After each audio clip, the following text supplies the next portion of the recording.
फुड़कते जैसे नर्मदा के पत्थर क्या बन जाते हैं, कंकर बन जाते हैं। ऐसे ही आज तुम स्वीकार करो कि हम ब्रह्म हैं, बस लुढ़कते फुड़कते जो है एक दिन तुम ब्रह्म हो ये तुम्हें पता ही लग जाएगा। तुम्हें तो इतनी जल्दी समझाते हैं और ये तुम्हारा दिल भराता है तो निश्चित तुम्हें कुछ मिल रहा है।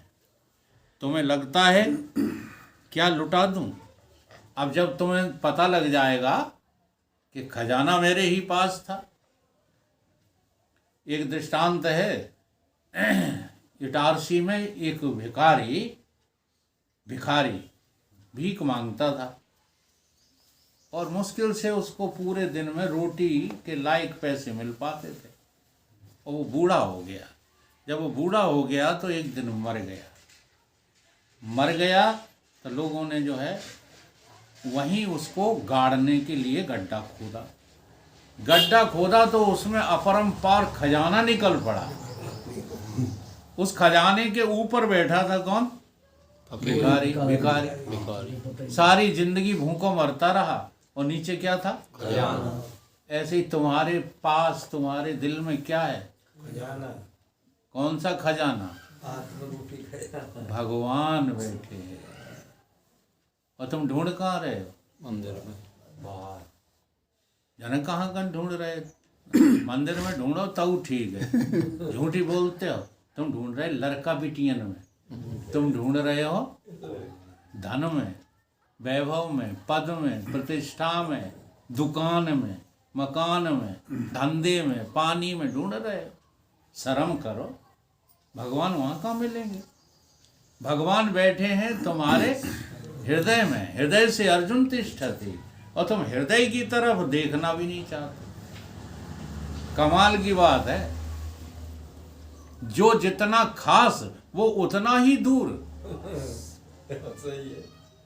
जो जितना खास वो उतना ही दूर कर दिया, और जो दूर है उसके पीछे घूमते फिरते रहते। कोई भी सुख तुमको भगवान से मिलने नहीं देगा, इसलिए सारे सुखों का त्याग करके परम सुख रूप भगवान को प्राप्त करो। सारे सुखों की तिलांजलि, कोई सुख नहीं चाहिए हमें। क्यों? क्योंकि हम तो परम सुख को चाहते हैं। जो परम सुख को चाहते हैं वही तो भगवान को चाहते हैं।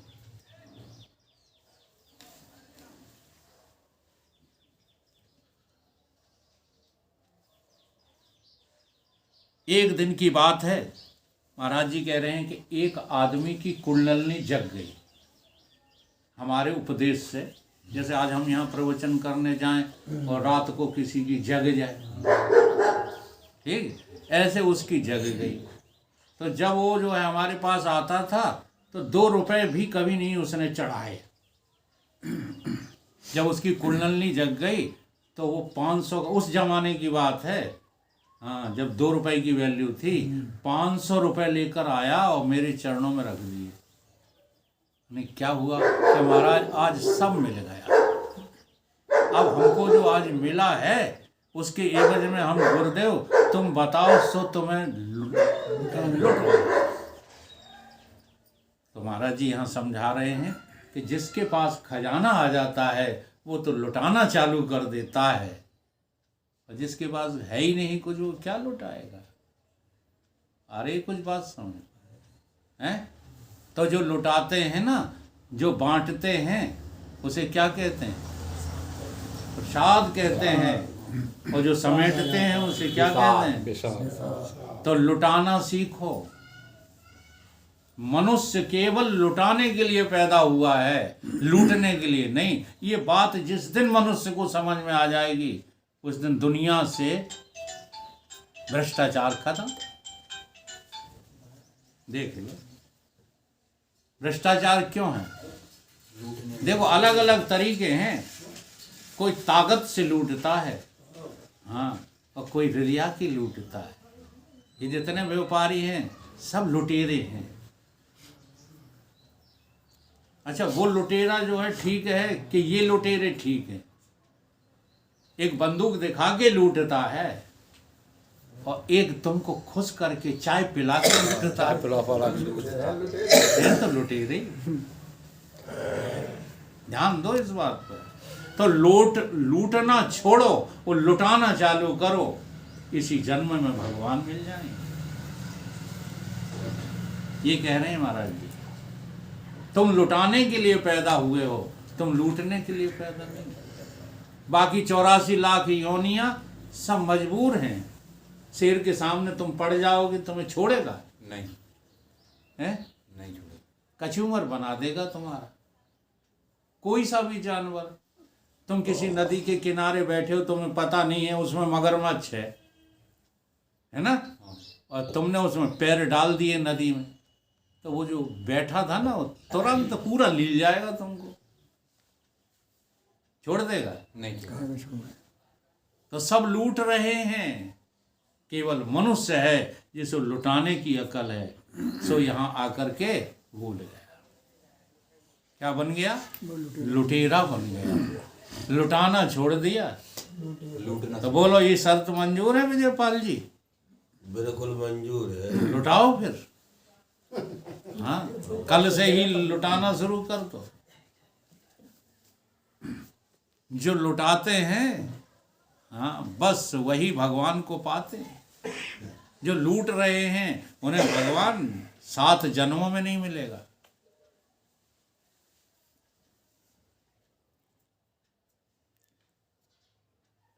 तो वो कहने लगा कि स्वामी जी, रात को इतना आनंद आया, इतना आनंद आया कि मेरी सारी जो है इंद्रियां, हाँ, बाह्य इंद्रियां, अंतर इंद्रियां खिंची कई चली गई अंदर।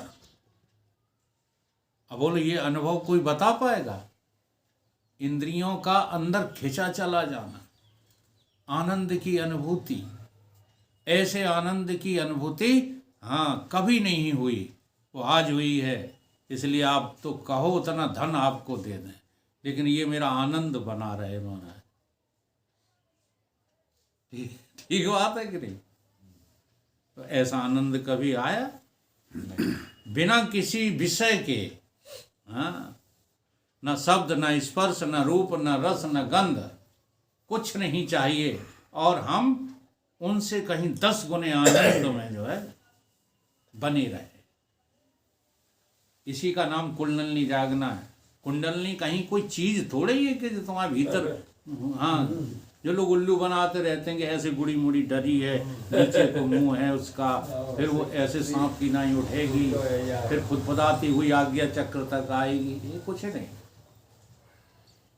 तुम्हें संसार के आनंद लगना बंद हो जाए और उन सब से कई गुना आनंद की अनुभूति तुम्हें होने लगे, समझ लो कुंडलनी जग गई। मुझे मेरी मस्ती वहां लेके आई जहां मेरे अपने सिवा कहीं कुछ नहीं है। तुम पागलों को जो है समझते हो ब्रह्मज्ञानी, पागल थोड़ी ब्रह्मज्ञानी होते हैं। हाँ, ब्रह्मज्ञानी पागल बत होता है। अब जरा इसमें भी समझ लो, एक जो है बत कहा जाता है समान, हाँ, और एक वही है, दोनों में अंतर नहीं। हाँ अंतर है। एक तो पागल है, हाँ, एक पागल बत है, पागल के समान है। एक तो बालक है, एक बालक बत है, दोनों में फर्क है। हाँ, बालक होता है वो विष्टा भी खा लेता है, हाँ, नंगा पड़ा रहता है, उसे कुछ होश ही नहीं। लेकिन ब्रह्मज्ञानी बालक वत अपना व्यवहार करता है, बालक वत, यानी जान तो रहा है कि तुमने मेरा अपमान किया है, लेकिन अपमान का बदला हम अपमान से नहीं सम्मान से देते हैं। ये लक्षण है साधुओं के, ठीक है। तो ब्रह्मज्ञानी की ये पहचान होती है। इसलिए मैं निरंतर हूँ, कौन? ब्रह्म। ऐसी प्रबल इच्छा हो, वासना हो, जैसे धनी होने की वासना थी, ठीक है, पद पे होने की वासना थी, वैसे ही अब आपकी वृत्ति में मैं ब्रह्म हूँ ये वासना हो जानी चाहिए। अविद्या विक्षेपान हरति। अब क्या होगा इससे? इस मंत्र से क्या होगा? देखो, केवल बोलने से नहीं, शिवोहम शिवोहम शिवोहम। ये जगदीश जी कभी कभी जो है हमारी गाड़ी पे बैठे मोटरसाइकिल पर, शिवोहम शिवोहम शिवोहम। हमने कही एक्सीडेंट बचेगा नहीं इस मंत्र से। खाली तुम्हारी भावना है। इस मंत्र की वासना आ जाए तो आप आदमी नहीं रहोगे, आप स्त्री नहीं रहोगे, आप पुरुष नहीं रहोगे, आप दुनिया की कोई चीज नहीं रहोगे। आप क्या हो जाओगे? ब्रह्म ही हो जाओगे। ब्रह्मवत ब्रह्मवित ब्रह्म ही भवति। ब्रह्म की वासना तुम्हें ब्रह्म बना देगी, क्योंकि देह की वासना ने तुम्हें देह बना दिया। ये सीधा गणित है। इसलिए अज्ञान जन जो कल्पनाएं हैं वो इस मंत्र से मैं ब्रह्म हूँ नाश हो जाती हैं। यह सोच उस रोग को खत्म कर देंगी। मैं ब्रह्म हूँ, यही उत्तम रसायन है। इससे बढ़िया कोई दवा नहीं। ठीक है। भिन्न भिन्न बीमारियों की भिन्न भिन्न दवाइयाँ हुआ करती हैं कि नहीं? हाँ। लेकिन संसार से बचने का एक ही रसायन है, और उस रसायन का नाम क्या है? मैं ब्रह्म हूँ। ये महामंत्र जो जपत महेशु काशी मुक्त हेतु उपदेशु। अब जाने कौन से महामंत्र की बातें करके और तुम्हें टहला देते हैं। ये है महामंत्र। महामंत्र जो है, जब अब ये हाँ विद्वान लोग बैठे हो तो समझ लो। एक होते हैं मंत्र, अब मंत्रों में भी दो तरह के होते हैं, मुख्य मंत्र, अवान्तर मंत्र। ठीक है। अब इन मंत्रों में सबसे ज्यादा होता है बड़ा महामंत्र। तो 4 वेद हैं, 4 वेदों में मुख्य मंत्र भी हैं, अवान्तर मंत्र भी हैं, लेकिन 4 के 4 महामंत्र भी हैं। हाँ, वही 4 महामंत्र हैं। अहम ब्रह्मास्मि, तत्त्वमसि, प्रज्ञानम ब्रह्म, अयम आत्मा ब्रह्म। ये 4 महामंत्र हैं। इनमें से एक को किसी को पकड़ के भजन शुरू कर दो, वही लिखिए बात। महामंत्र जो जपत महेशु काशी मुक्ति हेतु। अब महामंत्र को छूना नहीं चाहते। कोई कहीं बंधे हो, कोई कहीं बंधे हो। उन्हें हमारे गुरुदेव का मंत्र, वो भी महामंत्र से संबंधित है। गुरुदेव ने जो मंत्र दिया है उसमें महामंत्र ठसा ठस भरा पड़ा है। परंतु कहीं सत्संग करो तब तो पता लगे। सत्संग में अरुचि है, क्या करना है। चाहे जैसे कुकर्म करते रहो, संध्या को जाए के 10 नाम ले ले, राम राम राम राम राम, तर जाओगे, पाप तुम्हारे कट जाएंगे। बस यही बेवकूफ बनाया गया हमको, और हम बेवकूफ बनते रहे। पाप किया है वो तो फल भोगना पड़ेगा। कोई मंत्र नहीं काट सकता, पाप नहीं काट सकता। हाँ, अब पापों से निवृत्ति हो सकती है। आगे तुम पाप न करो, ये तो महामंत्र हो कर देगा, लेकिन तुमने जो पाप किए हैं उसका फल तो भोगना पड़ेगा।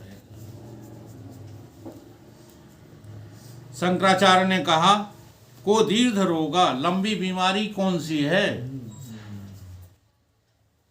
भव एव साधु। ये संसार ही लंबी बीमारी। जैसे मर गए जो लोग, वे कहाँ जन्मेंगे जाके? संसार में। सोच ले, कहूँ और जन्मेंगे का? तो संसार तो छोटा ही नहीं। अभी मरे हैं गोली से, अब क्यों मरेंगे? पानी में डूब के। फिर मरेंगे पेड़ गिरने से, है ना? फिर चींटी बन जाओगे तो झाड़ू से मर जाओगे। जन्मते रहोगे, मरते रहोगे। जन्मत मरत दुसह दुख के, आंसुओं में मुख धोते धोते, किंतु सफल भई नहीं मेहनत, कर्म बीज बोते बोते। अब तो चेत अचेत अभागे, मत कर टालम टोल। अरे पुजरिया, अब तो आंखें खोलो। आंखें खोल के सोचना शुरू करो कि ये जो जन्म और मृत्यु का चक्र चल रहा है, इसे हमें जो है छूटना है। ये सबसे बड़ी बीमारी है, और बीमारी तो छोटी छोटी हैं। कैंसर भी छोटा रोग है, लेकिन ये बीमारी, हाँ, तो इस बीमारी की दवा क्या है? ये संसार ही रोग है। किम औषधम तस्य, इसकी दवा क्या है? तो इसकी दवा है ब्रह्म विचारेण। मैं ब्रह्म हूं, इस पर विचार करो। ब्रह्म का विचार ही इसकी दवा है। सत्य क्या है, इसको विचारो। असत्य सत्य हो जाएगा, रोग खत्म। इसलिए हरत अविद्या विक्षेपान, अविद्या से पैदा हुए विक्षेप मैं ब्रह्म हूं, इस वासना से ही दूर होंगे। ये जो हो मैं तू की ये श्रृंखला चल रही है, मैं और मोर तोर तय माया जय वस कीन है जीवन काया, ये किससे दूर होगी? कि इसी मंत्र से दूर होगी। मैं ब्रह्म हूं, इसका निरंतर जाप कीजिए। जाप का अर्थ वो नहीं है जो हम लोग समझते हैं। जाप का अर्थ होता है जप लेना, जप लेना। हाँ, हम तुम्हें जप लेंगे। क्या करेंगे? क्या अर्थ है इसका? तुम रहोगे वहीं रहेंगे। हाँ, नहीं, ये अर्थ नहीं। तुम्हें रहने ही नहीं देंगे, हम रहेंगे। जपने का अर्थ है जप लेना और खा लेना। अब तुम्हें नाम दिया गुरु ने और कहा नाम जप लो। अब तुमने नाम तो जपा नहीं, नाम तो जपा ही नहीं, चक्कर में पड़ गए। तो नाम जप का अर्थ है कि नाम को, नामी को अभेद कर लेना। जब तुमसे कहा गया कि तुम ब्रह्म हो, तो तुम झूठ न मानो इसको। हाँ, ये वेद वाणी है, ये सत्य वाणी है। तुम ब्रह्म के अलावा और कुछ निकलोगे ही नहीं। खोजना शुरू करो। खोजत खोजत हे सखी, गयो कबीर हिराए, और बिंदु समानी सिंधु में सोकित हीरी। अब बूंद खोजने की चली किसको? पानी को। कहाँ जाए खोजने पानी? बूंद पानी को खोजने कहाँ जाए? अपने को देख। बता। अब खोजत फिर रही है, कहाँ पहुंची? नाले में। अब हम ठीक हैं, और नाला चला गया। हाँ। ये गीत भी तो चला। ये गीत चला था वो? कौन सा था वो? ताल मिले नदी के जल में, नदी मिले सागर में, तो सागर मिले जाने कौन से जल में। सागर कहाँ मिलता है जाकर? ऐसे ही तुम बूंद रूपी जीव हो। अब ये जीव जो है कहाँ पहुंच जाए? जहाँ इसका अस्तित्व ही खत्म हो जाए। हाँ, तुम मरने से क्यों डरते हो? मरोगे तभी अमर होगे। अगर मरोगे नहीं, कोई मरा थोड़ा ही है। इसलिए भगवान कहते हैं गीता में, न कोई जन्मता है न कोई मरता है, केवल ज्ञानी ही जन्मता है, ज्ञानी ही मरता है। हाँ, मरने का सहूर सीखो। वो लोग अमर हो जाते हैं। कौन? मरने का जिन्हें सलीका है। अब मरने का सलीका ही नहीं जानते। मरा मराया क्या मरेगा बता? ये मर है कि जो है अमर है? खूब अच्छी तरह से इस पर विचार करो।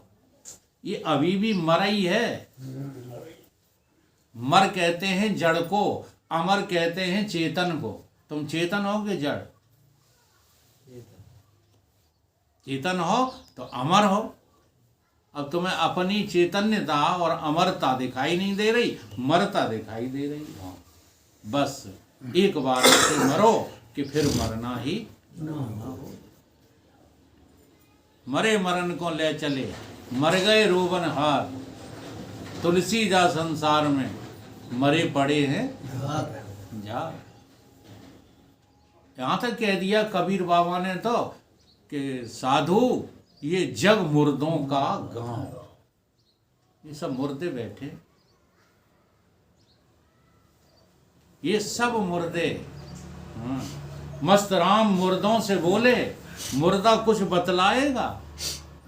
इन मुर्दों में से एक मुर्दा बोला कि हाँ, कहीं कहा कि मर जाओ तो अमर हो जाओ, इसलिए मरे मरे को अपने से हटा दो। ये मन मरा हुआ है, बुद्धि मरी हुई है, प्राण मरे हुए हैं, ये सब मरे हुए हैं, फिर कौन बचा के? हम ही तो बचे।